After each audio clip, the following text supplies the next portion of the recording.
ह्याचा फक्त सर्वे करण्याचा एक पाणी आदेश दिला होता आणि त्यांनी आम्हाला दाखवावा.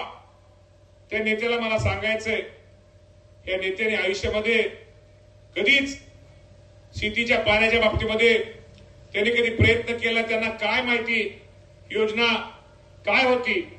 मी तुम्हाला आज प्रामाणिकपणे सांगतो, या राज्याचे उपमुख्यमंत्री अजितदादा पवार साहेब यांनी आपल्या 22 गावाच्या शेतकऱ्यासाठी, तालुक्याच्या शेतकऱ्यासाठी पहिली मीटिंग कधी लावली?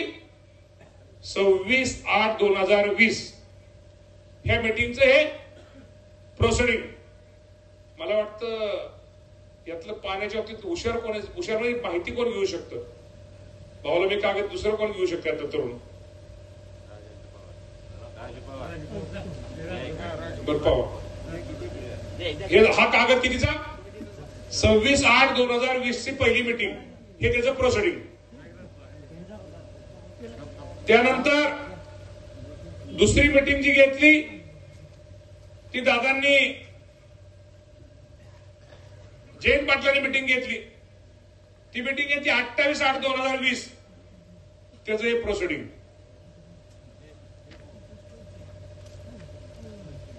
परत 28/8/2020 च्या मीटिंगचं इतिवृत्त.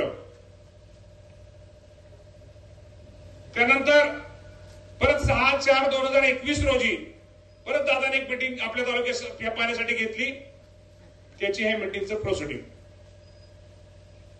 आणि हे सगळं केल्यानंतर ह्या मीटिंगा वर्षभर चालल्या आणि या मीटिंगा केल्यानंतर एवढा मोठा अहवाल बनवला गेला आणि आपली योजना 5 टीएमसी योजना ही तयार झाली. आणि 5 टीएमसी योजना तयार झाल्यानंतर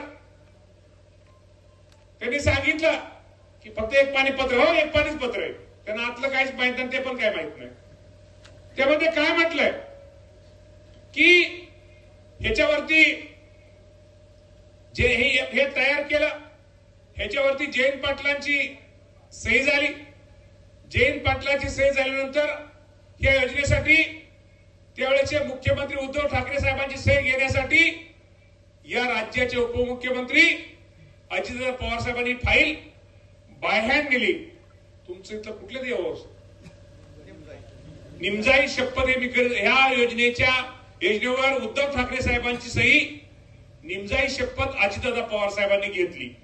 आणि हे जर खरं नसलं तर निमजाई माझं वाटोळं करेल. आणि हे खरं असून खोटं बोलणाऱ्याचं मी वाटोळं मानणार नाही. निमजाईने त्याचं बघून घ्यावं. किती खोटं बोलायचं, किती लोकांची दिशाभूल करायची. उद्या म्हणतील निमजाई देवाची शपथ घेतोय, देवी शपथ. हो, आम्ही खरं आहे, आमचं नाणं खरं आहे, आम्ही खरं बोलतोय. खूप मोठं पाप याला तुम्ही केलंय. विकास पुढे झाला असता 2 वर्षांनी होईल, खड्डा होईल, गटर होईल, सगळं होईल. पण एवढी मोठी तयार केलेली पाण्याची योजना तुम्ही रद्द केली. खूप मोठा शेतकऱ्यांचा, 22 गावातल्या शेतकऱ्यांचा तळतळाट तुम्हाला लागल्याशिवाय राहणार नाही, हे पण तुम्हाला तुमच्या माध्यमातून सगळ्यांना सांगतो. योजना मंजूर केली. यामध्ये काय त्यांनी लिहिलं? आपल्या संदर्भित पत्राने प्राप्त प्रस्तावाच्या अनुषंगाने तत्वता मान्यता कळवण्यात येत आहे. म्हणजे काय? मान्यता कळवण्यात येत आहे म्हणजे मंजूर हा झालं. आणि प्रस्तुत प्रकरणी पुढील प्रमाणे कारवाई क्षेत्रीय स्तरावर. आता तुम्हाला मुंबईला यायची गरज नाही. तुम्ही आता खाली पुण्याच्या ऑफिसात ते करून घ्या. मग ते सर्वे वगैरे त्या गोष्ट वेगळी आहे. त्यामध्ये काय काय त्यांना काय माहिती? एक पाणीपत्र आहे, त्यामध्ये काय काय लिहिलंय? उजनीची आयसाची हेड किती आहे, शेतपळीची हेड किती आहे, 70 मीटर, 10 मीटर. पाईपलाईनची लांबी किती आहे, 10 किलोमीटर. कालव्यात सोडण्याचा विसर्ग किती आहे, 500 विशेष. लागणारी अश्वशक्ती किती आहे, 22,000 हॉर्सपावर. आणि 22,000 हॉर्सपावर म्हणजे त्याला तेवढं लागणार होतं. आणि ती वीज सौर ऊर्जेवरती ही योजना होती. त्यामुळे 1 रुपयाचं लाईट बिल आपल्याला नव्हतं. एवढी मोठी चांगली योजना केली होती, हे पण तुम्हाला माहिती असावं देताना. आणि हा त्याचा नकाशा. कुठं मोटर बस्तर होती, हा त्याचा नकाशा. बाबांनो, मी तुम्हाला एवढंच सांगतो, शेतीचं पाणी खूप महत्वाचं आहे आपल्या दृष्टिकोनातून. हे तर झालंच. ही जर योजना आपल्याला सुरू करायची आहे भाऊ, ही जर योजना सुरू केली नाही, ही योजना सुरू करायची. नीरा देवधर धरण आहे आपल्या जिल्ह्यामध्ये, ते पाणी आता फलटण तालुक्यामध्ये तिकडे खाली माळशिरस जाणार आहे. त्या पाणी आता त्यांनी बंद पाईपलाईन केलेली आहे. ते बंद पाईपलाईनचे बचत झाले. ते पाणी माझ्या इंदापूर तालुक्याला कसं मिळेल? जे घाट पाण्याचं पाणी आहे ते पाणी कोकणामध्ये जाते, कोकणात वाहून ते समुद्रामध्ये जाते. ते पाणी उचलून परत आपल्या धरणामध्ये कसं आणता येईल तो प्रयत्न चाललेला आहे. फुरसुंगीचा बोगदा आहे, त्या बोगदा पुण्यामधला जो बोगद्यामधलं पाण्याची बचत होणार आहे. 3 टीएमसी पाणी वाचणार आहे. ते वाचणारं 3 टीएमसी पाणी माझ्या इंदापूर दौंड तालुक्याला कसं मिळेल तो प्रयत्न चाललेला आहे. मुळशी धरण आहे, त्या मुळशी धरणावरती टाटा कंपनी विजेसाठी पाणी वापरते. त्या पाणी टाटा कंपनीचे विजेचा वेगळा पर्याय शोधून ते पाणी पुणे शहराला कसं आणता येईल, ते पाणी माझ्या इंदापूर तालुक्यात कसं आणता येईल, त्यासाठी सुरवे समिती स्थापन झाली होती. सुरवे समितीने 2 महिन्यापूर्वी अहवाल सादर केलाय. हे सांगायचं तात्पर्य एवढंच आहे की आपल्याला सगळ्यांना आता लढायचंय, ते सीपीच्या पाण्यासाठी लढायचंय. जर आपण लढलो नाही, आपण जर हालचाल केली नाही, आपला मुलगा म्हणेल माझा बाप नालायक होत्या लोकांनी काही शेतीच्या पाण्यासाठी केलं नाही. एखादा नातू असेल तर नातू म्हणेल आमचा आजोबा नालायक होता, या लोकांनी आमच्या शेतीच्या पाण्यासाठी काय केलं नाही. तर बाबांना मला तुम्हाला एकच सांगायचंय, आता जे करायचंय ते आपल्याला विकासाच्या बाबतीमध्ये आपण खूप झालं, आपल्याला ते अजून करायचंय, पण आता लढायचं ते शेतीच्या पाण्यासाठी लढायचंय. शेतीचं पाणी आपल्याला व्यवस्थित आज आपल्या निमसाकडे आपल्याला करायचंय. दुसरा विषय, आपल्याला माहित आहे की आपल्या मुलांसाठी अभ्यास करण्यासाठी जी मुलं आता ह्याला जात आहेत, पुण्या मुंबईला जात आहेत, इथं प्रत्येक गावामध्ये आपल्याला अभ्यासिका तयार करायच्या. महिलांसाठी आपल्याला महिला अस्मिता भवन प्रत्येक गावामध्ये बांधायचे की जेणेकरून माझ्या महिला भगिनींना एक चांगल्या प्रकारच्या बचत गटाच्या माध्यमातून व्यवसाय करते. आज आपण सरकारने निर्णय तुमच्या सगळ्यांसाठी घेतलेले, चांगले निर्णय घेतलेले. मगाशी मी आलेल्या ते मगाशी तुम्हा सगळ्यांना बोलून दाखवलं. बाबांनो, माझ्यासारखं एवढं कार्यकर्ता काम करतोय, एवढं काम केलं तरी माझ्यासारख्या कार्यकर्त्यावरती आरोप केले जातात. आरोप करताना खरं तर मला त्यांना समजत नाहीये, त्यांना विकास कसा दिसत नाहीये. जाते कोकणात वाहून ते समुद्रामध्ये जाते. ते पाणी उचलून परत आपल्या धरणामध्ये कसं आणता येईल तो प्रयत्न चाललेला आहे. फुरसुंगीचा बोगदा आहे, त्या बोगदा पुण्यामधला जो बोगद्यामधलं पाण्याची बचत होणार आहे. 3 टीएमसी पाणी वाचणार आहे. ते वाचणारं 3 टीएमसी पाणी माझ्या इंदापूर दौंड तालुक्याला कसं मिळेल तो प्रयत्न चाललेला आहे. मुळशी धरण आहे, त्या मुळशी धरणावरती टाटा कंपनी विजेसाठी पाणी वापरते. त्या पाणी टाटा कंपनीचे विजेचा वेगळा पर्याय शोधून ते पाणी पुणे शहराला कसं आणता येईल, ते पाणी माझ्या इंदापूर तालुक्यात कसं आणता येईल, त्यासाठी सुरवे समिती स्थापन झाली होती. सुरवे समितीने 2 महिन्यापूर्वी अहवाल सादर केलाय. हे सांगायचं तात्पर्य एवढंच आहे की आपल्याला सगळ्यांना आता लढायचंय, ते सीपीच्या पाण्यासाठी लढायचंय.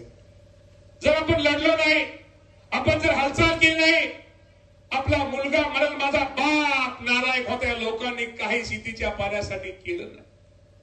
एखादा नातू असेल तर नातू म्हणेल आमचा आजोबा नालायक होता, या लोकांनी आमच्या शेतीच्या पाण्यासाठी काय केलं नाही. तर बाबांना मला तुम्हाला एकच सांगायचंय, आता जे करायचंय ते आपल्याला विकासाच्या बाबतीमध्ये आपण खूप झालं, आपल्याला ते अजून करायचंय, पण आता लढायचं ते शेतीच्या पाण्यासाठी लढायचंय. शेतीचं पाणी आपल्याला व्यवस्थित आज आपल्या निमसाकडे आपल्याला करायचंय. दुसरा विषय, आपल्याला माहित आहे की आपल्या मुलांसाठी अभ्यास करण्यासाठी जी मुलं आता ह्याला जात आहेत, पुण्या मुंबईला जात आहेत, इथं प्रत्येक गावामध्ये आपल्याला अभ्यासिका तयार करायच्या. महिलांसाठी आपल्याला महिला अस्मिता भवन प्रत्येक गावामध्ये बांधायचे की जेणेकरून माझ्या महिला भगिनींना एक चांगल्या प्रकारच्या बचत गटाच्या माध्यमातून व्यवसाय करते. आज आपण सरकारने निर्णय तुमच्या सगळ्यांसाठी घेतलेले, चांगले निर्णय घेतलेले.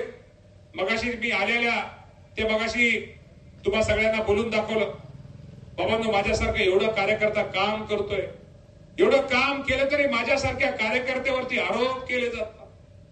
आरोप करताना खरं तर मला त्यांना समजत नाहीये, त्यांना विकास कसा दिसत नाहीये. त्यांना उद्या इथं स्टेजवर आल्या त्यांना विकास तेवढा एवढा रस्ताच दाखवा, कुठला डिकीबेन रस्ताच दाखवा. आपल्या काळात रस्ता कसा होता, आपण मुख्यमंत्र्यांसारखं मुख्यमंत्र्यांचे दावेदार होता, 20 वर्ष मंत्री होता, हा रस्ता तुमचा का झाला नाही रे बाबा? निमसाकर यायचा म्हणजे पाहुणा कटाळायचा का नाही? नको म्हणायचा. तिकडे वालची डाळ जोरून इकडे यायचा म्हणजे वालच्या डाळचा रस्ता कसा होता? पाहुणा कटाळायचा का नाही? ठीक आहे, मी म्हणतो रस्ता खराब झाला, निकृष्ट झाला, खड्डा पडला. आम्ही रस्ता केल्यावरच खड्डा पडला ना. तुम्ही रस्ताच केला, तुम्हाला खड्डा पडण्याचा विषय काय येतो? त्यामुळे बाबांनो, किती खोटं बोलायचं, किती हे करायचं, ह्या माणसाकडून शिकून घ्यावं. ते काय झालं, त्यांना असं आपण विकास केलेला दिसतच नाही. आता शिरसोडीचा पूल करमाळ्याला इंदापूर चांगला का वाईट? चांगला का वाईट? नाही, ते दिसतच नाही. मग पूल झाला, इंदापूरची बाजारपेठ वाढली, सगळं वाढलं, आपलं कसं काय? त्यामुळे काय झालं, त्या पुलाच्या बाबतीत त्यांनी काय म्हटलं दाखव.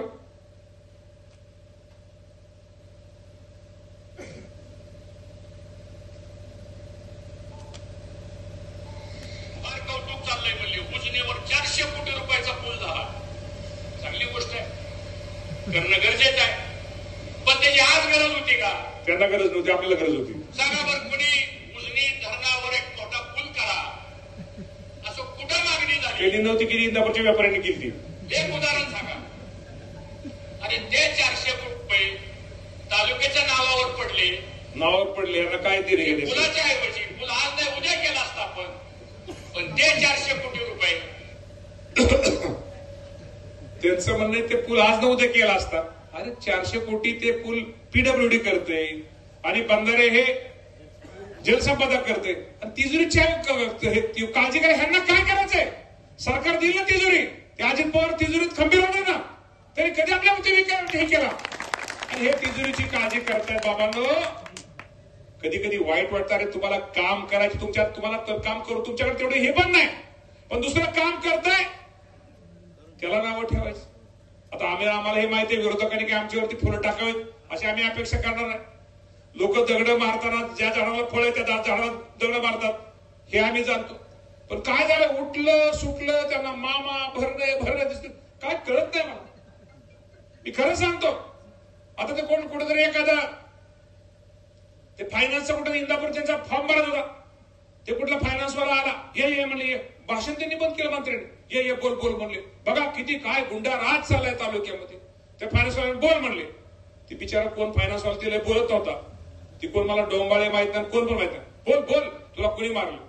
आणि त्याने आपलं हे केलं भाषण. ते माझ्याकडे पहिले नाव घेत नव्हतं. तो एक अध्यक्ष आहे बघा, जामदार, तो त्याला काय माझे अध्यक्ष, तो त्याला म्हणायचा भरण्याचं नाव घे, भरण्याचं नाव घे.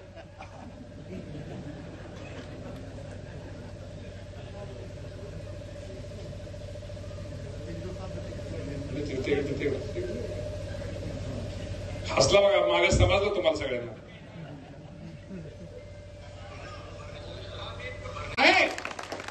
माझं पण उत्पन्न, माझ्याकडे सुद्धा बाकीचे व्यवसाय आहेत, मला पण बाकीचे व्यवसायाचं उत्पन्न आहे.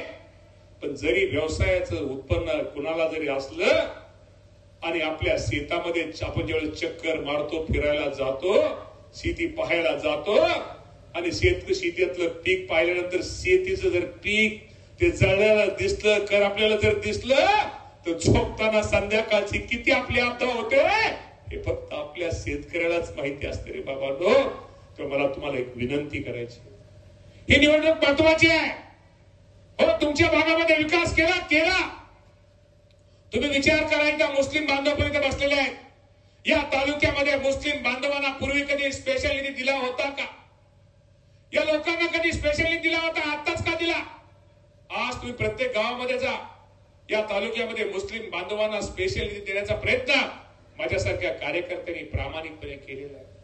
निधी देण्याबरोबर तुम्हाला सगळ्यांना माहित आहे, छत्रपती शिवाजी महाराजांचे आजोबा मालोजीराजे भोसले यांची जी गडी आहे, त्या गडीच्या बाबतीमध्ये मी शासनाला, लोकांनी पाठीमागे 20 वर्ष आश्वासन दिलं. मी ज्यावेळेस सभागृहामध्ये विधानसभेमध्ये हा मुद्दा मांडला, गडीचं संवर्धन तर झालंच पाहिजे. त्या गडी शेजारी आमच्या चांदशिवली बाबाचा दर्गा आहे, जो हिंदू मुस्लिम ऐक्याचं प्रतीक आहे. त्या दर्ग्याचं पण आपण काम, आम्हाला तिथं पण निधी मिळायला पाहिजे. त्यासाठी मी विधान भवनामध्ये बोललेले आहे. मी त्यांना सांगितलं, हिंदू मुस्लिम आम्ही एक आहोत, आमचं सगळ्यांचं रक्त हे लाल आहे. हे सभागृहामध्ये मी भाषण हे केलेले बाबांनो. त्यामुळे आज तुम्हाला मी सांगतो, निधी 37 कोटी रुपयाचा निधी त्यांना मंजूर झालेला आहे. उद्या आमच्या मुस्लिम बांधवाकडे येतील, म्हणतील बघा ते बघा मामाला मत म्हणजे कुठल्या तर टिंब पक्षाला मत, असा खोटा आरोप ते करतील. त्यांना सांगा मामाचं चिन्ह घड्याळ आहे. फुले शाहू आंबेडकरांची विचारधारा करणारे माणसं आहेत, तो आमचा पक्ष आहे. त्यामुळे असं कुणी काय गैरसमज केला करण्यापेक्षा तुम्ही सांगा, आज तिकीट देताना सुद्धा 53 तिकिटामध्ये 7 सीटी मुस्लिम समाजाला दिली आहे. जिशान सिद्दीकी, हसन मुसरी, नवाब मलिक, सना मलिक, असे अनेक कित्येक नावं घेता येतील. असं मी हिंदू मुस्लिम कधी पक्षाने भेदभाव केला. आणि एक सांगतो, 15 दिवसापूर्वी ज्यावेळेस राज्यपाल नियुक्त आमदारांचा विषय निघाला, 2 आमदार वाटून आले. 2 आमदारांमध्ये एक कुठला आमदार घेतला, तो माझ्या मुस्लिम समाजाचा घेतला, इद्रिस नायकोडी. हे सांगलीचे त्यांना आमदार म्हणून घेतलं. पण राष्ट्रवादी पक्ष कधी हिंदू मुस्लिम असा भेदभाव करत नाही. बोलायचं नाही, भाषण करणारच नाही, प्रत्यक्ष कृतीमध्ये काय हे तुम्ही त्यांना विचारा. तुम्ही किती सीटं दिली, तुम्ही एखादा त्यांना परत तुम्ही सांगा मुस्लिम समाजाला या गावामध्ये तुम्ही किती निधी दिला, हे तुम्ही त्या लोकांना विचारा. त्यावेळेस त्यांना कळेल, त्याची तोंड त्यावेळेस बंद होतील. हे पण आजच्या कार्यक्रमाच्या निमित्तानं बाबांनो तुम्हा सगळ्यांना सांगतो, माझ्यासारख्या कार्यकर्त्यांनी खूप काम करण्याचा प्रयत्न या भागामध्ये केलेला आहे. एवढं काम करू नये मी आज तुम्हाला हे पण सांगतो, सकाळी उठल्यापासून ते संध्याकाळी झोपेपर्यंत प्रत्येक रस्त्यामध्ये माझ्या काचाने काटा टाकण्याचा प्रयत्न हे विरोधक करत असतात. त्यामुळे मला त्याची काही हे वाटत नाहीये. पण मी एवढं सांगतो की माझ्या शेवटच्या श्वासापर्यंत माझ्या इंदापूरच्या जनतेसाठी जेवढं काय करता येईल, या लोकांना जेवढी मदत करता येईल, लोकांना सहकार्य तेवढा करण्याचा प्रयत्न माझ्यासारख्या कार्यकर्ता बंधूंनो करीत असतो. विकास तर केला, विकासाबरोबर आरोग्याच्या बाबतीमध्ये सुद्धा खूप चांगलं काम करण्याचा प्रयत्न माझ्यासारख्या कार्यकर्त्यांनी केलेला आहे. पुण्यामध्ये, मुंबईमध्ये स्वतःच्या पैशाने माणसं ठेवून आरोग्याची सेवा तालुक्यामध्ये कशी देता येईल तोही प्रयत्न केला. प्रत्येकाच्या सुखदुःखामध्ये माझ्या कुटुंबातला कुणी ना कुणीतरी माणूस तुमच्या भेटीला आलेला आहे. यापूर्वी या लोकांना कधी सुखदुःखाची माहिती होती का रे बाबा? ही ओळख मीच करून दिली ना. माझ्यामुळे आज हे लोक तुमच्या प्रत्येक दारामध्ये यायला लागली. आता पूर्वी कधीही लोक होते. हे पण नीट बघा, जाधव पण तुम्ही नीट विचार करा. त्यामुळे आता कुठेतरी नीट सगळ्यांनी जागं व्हा. ही निवडणूक महत्वाची आहे. आणि या निवडणुकीमध्ये तुम्हाला एक दुसरं सांगतो, आपल्या पक्षात काय झालं, आता तुम्ही सगळे एकत्र दिसल्यानंतर आता विरोधकांची ती पायाखालची वाळू घसरेल. त्यामुळे आता काय करता येईल, आता तुमच्यात ती भांडणं लावायचा प्रयत्न करतील. भांडणं कसं, तुम्हाला एक बोलतील, दुसऱ्याला एक बोलतील, तिसरे अरे काय तू काय करतोय नुसता, तर ते श्रेय ते सगळं बाहेरला जाईल. अरे ते श्रेय बाहेरला जाईल. आणि बाहेरला जर आपल्या गावात मतदान झालं तर बाह्याची कॉलर टाईट होईल. मग काय, अरे बाबा बघ त्याला असं भोगवते. मग ती बाह्याचं ते माणूस लगेच तुम्ही जाताना बाह्याची जिरवायला, रणसिंग बाह्याची, पण माझी जिरेल ना, माझी जिरेल ना. त्यामुळं भैया तुम्ही जिरवाजिरवी कुणी करू नका रे बाबांनो. ही निवडणूक तुमच्या काय ग्रामपंचायतीची नाही, सोसायटीची नाही आहे. ही निवडणूक विधानसभेची आहे. आणि मी बोलतो, मी तुमच्यासाठी काहीतरी केलंय म्हणून बोलतोय. मी केलंय म्हणून बोलतोय. तर मी जर तुमच्यासाठी काय केलं असेल, तर तुमच्या विकासासाठी मी काय केलं असेल, तर तुमच्यासाठी मी काय माझा उपयोग झाला असेल, तरच बाबांनो मला मतदान करा. आणि एक सांगतो, तुमच्या गावात चांगल्या प्रकारचं मतदान झालं, हे श्रेय तुम्हा सगळ्यांना त्याचं श्रेय, हे पण तुम्हा सगळ्यांना मी सांगतो. त्यामुळे चांगल्या प्रकारचं मतदान तुम्ही सर्वांनी मला करावं. 2 मिनिटं बाकी, त्यामुळे ओढू नका.